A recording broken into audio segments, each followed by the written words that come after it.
The Iron Polygon, Power in the United States, by Mencius Moldbug, published May 12, 2007.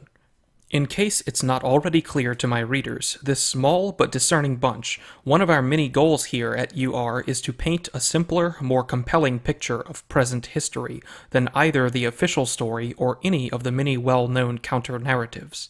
Last week, I covered the US's caste structure and communal factions. This week, we'll be looking at power, what it is and who has it. As a formalist, I define power as the ability to change the rules, or to clarify them when no rules exist. In a mature, sclerotic megastate like the US, it can be very hard to see where the power is because, by historical standards, there is almost no change in the US. But this does not indicate an absence of power. It indicates a balance of power.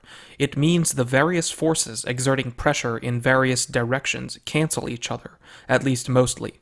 One of the best features of the current US regime, and one of the worst, is that it's much easier to prevent change than to create change. The compromise is generally the status quo, but if some deus ex machina could remove one of the opposing power centers, or point one in a new and unopposed direction, we'd see instant and explosive change. The whole city of Washington is in the power business, and they don't screw around. Indeed, kids in school are taught that the US is balanced by a separation of powers, but the power structure they learn is the original design of the Constitution as borrowed from Montesquieu: legislative, executive, and judicial. This is like saying a Camaro has 250 horses under the hood. It's true in a certain metaphorical sense, but it's not actually true. In the same sense, the Roman Empire never thought of itself as anything other than the Roman Republic. By my count, Anglophone North America ex-Canada is on its fifth legal regime. The First Republic was the congressional regime, which illegally abolished the British colonial governments. The Second Republic was the constitutional regime, which illegally abolished the Articles of Confederation. The Third Republic was the Unionist regime, which illegally abolished the principle of federalism. The Fourth Republic is the New Deal regime, which illegally abolished the principle of limited government. Of course, all these coups are confirmed by the principle of adverse possession. Otherwise, we would find ourselves looking for the rightful heirs of Metacom, or Edward the Confessor, or whoever. Nor is there any automatic reason to treat any of these five regimes as better or worse than any of the others. If, like me, you're tired of the Fourth Republic and would like to see it abolished, all we know about its successor is that it will be the Fifth Republic. It has no need to resemble the Third, the Second, or the First. The real legal nature of the Fourth Republic is that, like the UK, it has no constitution. Its legitimacy is defined by a set of precedents written by New Deal judges in the 1930s.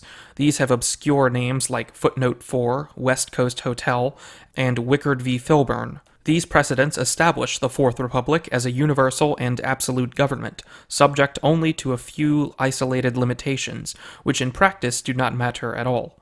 For example, no European country has any clear equivalent of our First Amendment, either in its original meaning or in its footnote 4 restatement. If dissidents are being lined up and shot in stadiums in Europe, I have somehow remained ignorant of it. Constitutional law in the Fourth Republic is a very real and very substantial body of law, but its connection to the original charter of the Second Republic is entirely nominal. No, the US government is the 800-pound gorilla. It sits wherever it wants, but it is not one entity. It is, again, a network of competing power centers. The closest well-known equivalent to the way I see the Fourth Republic's power structure is a concept that dates to the 60s, the Iron Triangle. The Iron Triangle is certainly real, but for some reason, no doubt related to the agenda of the official intellectuals who created it, it's missing most of its vertices. In fact, what we're looking at here is an iron polygon. The key to power in the Fourth Republic is that no one who has power wants anyone to think of them as having power. For example, in the traditional Iron Triangle, legislators do not have power. They are just expressing the will of the people. Civil servants do not have power. They are just making public policy. Lobbyists do not have power. They are just communicating their concerns. This is a profoundly Orwellian situation. The root of the problem is that the modern English language has no word which means power, but carries only positive associations. Perhaps the most important fact about power is that the powerful are almost always sincere. They honestly believe they are doing good. Every Sauron considers himself a Boromir, and, as Acton observed, every Boromir has an inner Sauron. Since this is widely recognized, and since power is generally associated with evil, the people in the US who have actual power do not and cannot think of themselves as having power. However, there are euphemisms for it. Perhaps the most common is responsibility. A good way to find the most powerful people in the US is to find the most responsible people. No one in the US is scheming for power. A lot of them seem to be working for change. No one in the US is brainwashing the masses. A lot of them seem to be educating the public. No one in the US is ruling the world. A lot of them seem to be making global policies. Having power means you have a choice. Mandelstam's poem on Stalin comes to mind. Quote, "He sticks out his finger, he alone goes bang." End quote. Stalin was certainly one of the most powerful men in the 20th century, if not in human history. Most of us think he was evil. He would probably disagree. But if Stalin had woken up one day and decided that yesterday he was evil, but today he would be good, by my definition of good, by definition, he would have used his power to do good. To be, in other words, responsible. The New York Times is a paragon of responsible journalism.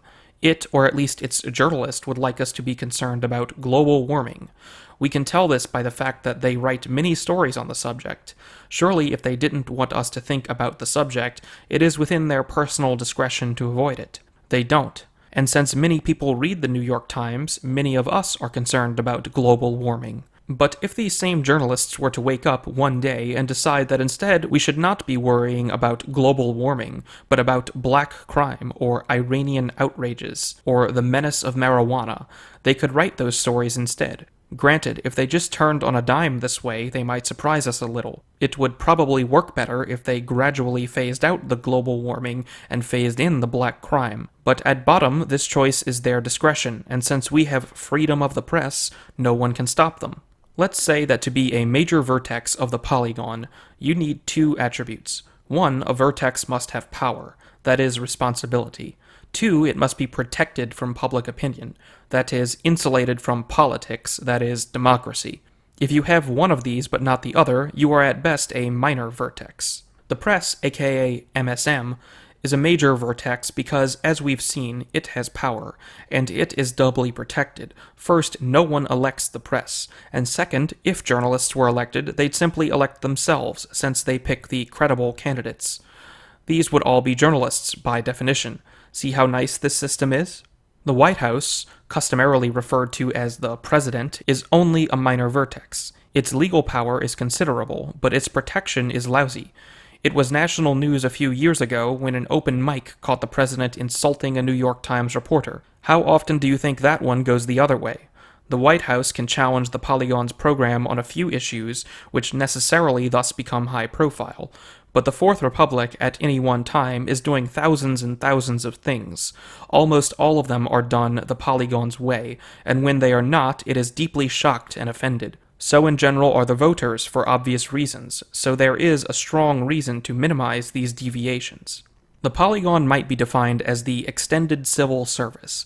It consists not of those who hold actual formal GS rank, but those whose position demands a sense of civic responsibility, real or fake.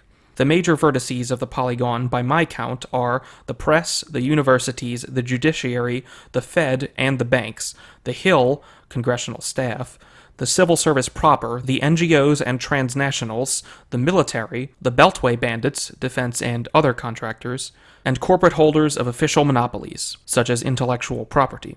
I suppose this would make it an iron decagon, but the count starts to get a little fuzzy. Anyway, I will discuss some of these actors in later posts. I hope this has helped you clarify your perception of the strange and awful world we live in.